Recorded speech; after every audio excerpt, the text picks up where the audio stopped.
The shooting instructor was trying to be kind when he suggested she start with the beginner targets. "Ma'am, our advanced course has eliminated some very experienced shooters," he explained, eyeing her worn jeans and simple rifle case. Behind him, the club's elite members snickered into their expensive coffee. They'd paid thousands for professional coaching, owned rifles that cost more than most cars, and practiced on this range 3 times a week. Emma Blackwood just nodded politely and asked one question: "What's your most difficult shot?"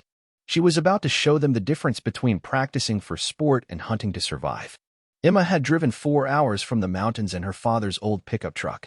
Her great-grandfather's rifle lay secured in the back seat, wrapped in the same wool blanket that had protected it through decades of successful hunts. She hadn't come here to prove anything. She'd come because her father was dying, and his final wish was to see his daughter shoot at the legendary Platinum Ridge, the same club that had rejected his membership application 30 years ago. This is the story of what happens when mountain precision meets city arrogance.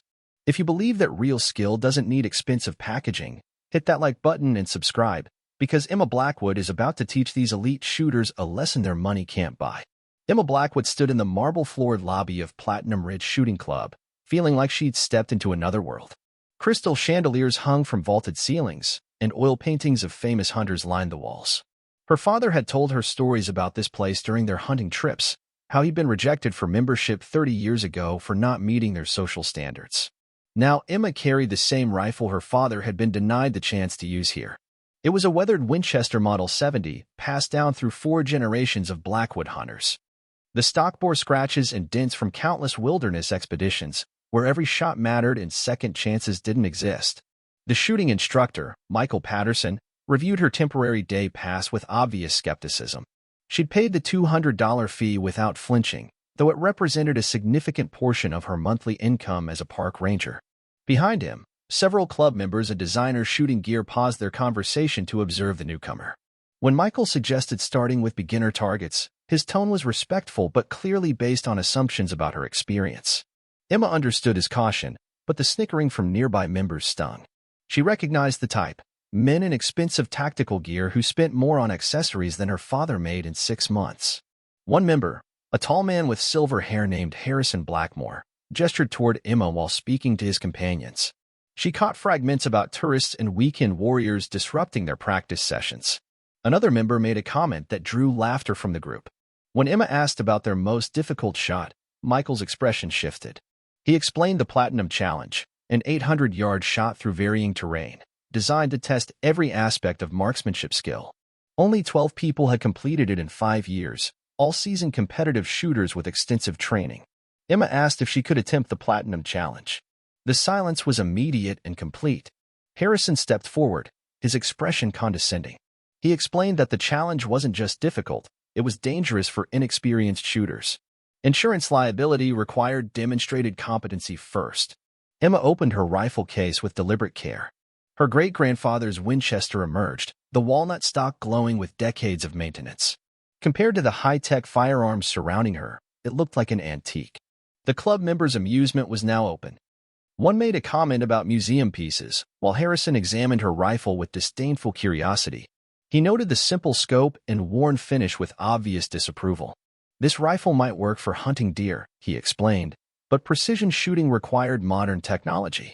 Michael suggested Emma demonstrate her skills at shorter ranges first.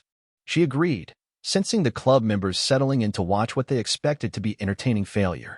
At the 300-yard range, Emma positioned herself with movements that spoke of long experience. She chambered a round with practiced efficiency, the familiar weight of her father's rifle providing comfort. The first shot broke with crisp precision, striking dead center of the bullseye. The second and third shots followed rapidly, each finding the exact center. Her grouping was impossibly tight, 3 holes that could be covered by a quarter. Michael studied the results with growing amazement. In 15 years of instruction, he'd rarely seen such precision from anyone, especially using basic equipment. The club members' amusement had transformed into something approaching respect. Emma continued shooting, placing 5 more rounds through the same tiny group. Her breathing never varied, her stance remained perfectly consistent. When she finished, Michael announced the results in an odd voice: 8 shots, all within a group smaller than most competitive shooters achieved at half the distance. Harrison examined the target display carefully, looking for explanations that didn't involve acknowledging her extraordinary skill. Emma simply began cleaning her rifle methodically, explaining quietly that mountain hunting taught patience and precision. Wounded animals suffered, and tracking them through wilderness was dangerous. Michael finally asked if she still wanted to attempt the Platinum Challenge. Emma nodded. The watching shooters exchanged glances, their earlier confidence shaken. The Platinum Challenge began at a hilltop firing position overlooking challenging terrain 800 yards below. Emma studied the course with the same intensity she brought to tracking elk through mountain forests. She noted elevation changes, wind breaks, and thermal currents that could affect bullet trajectory.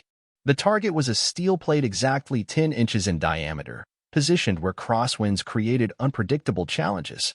Harrison had positioned himself to observe her technique, clearly skeptical that basic equipment could succeed where experienced shooters failed regularly. Emma settled into position with methodical precision. She studied wind patterns through her scope, noting air currents invisible to casual observation. Her movements were economical and purposeful, each adjustment based on experience rather than technology. When Emma squeezed the trigger, the rifle's report echoed across the valley. 800 yards away, the metallic ring of lead striking steel carried clearly on the afternoon air. The watching shooters stood in stunned silence. Harrison raised his spotting scope with trembling hands, confirming what everyone had heard. Dead center hit on the first attempt. Michael approached Emma with reverence, asking how she'd calculated complex ballistics without computerized assistance. Emma explained that mountain hunting had taught her to read wind patterns and judge distances through experience rather than instruments. Harrison finally spoke, his voice carrying grudging respect. He acknowledged underestimating her abilities and offered formal apology. The other club members nodded agreement, their attitudes transformed. Emma accepted their apologies graciously, explaining she hadn't come to prove anything. She'd come to honor her father's memory and understand why this place had meant so much to him. As they returned to the clubhouse, Michael extended an unexpected invitation. The club was hosting a regional championship next month, and her skills would be welcomed in competition against the area's best shooters. Emma considered carefully. Competition shooting was different from hunting, more technical, less instinctive. But perhaps her father would have wanted her to represent their family's shooting tradition. She accepted the invitation, knowing she'd compete against shooters with unlimited resources and professional coaching. But she also knew something they didn't. In the mountains, every shot mattered, and that pressure had forged skills no amount of money could buy. Emma Blackwood's story reminds us that true expertise comes from necessity rather than luxury, and that quiet competence often surpasses expensive equipment. Sometimes the most powerful statement is simply demonstrating what years of real-world experience can accomplish. If this story moved you, please like this video and subscribe to Everyday Quiet Heroes. Share it with someone who believes that skill transcends social status and that underestimating people based on appearance is always a mistake. If you or someone you know has experienced similar acts of quiet heroism, please share those stories in the comments. They inspire us and help shape future stories that celebrate everyday courage. Thank you for watching, and remember, the next time you encounter someone who seems out of place, consider that they might possess skills that money can't buy and experience that no classroom can teach.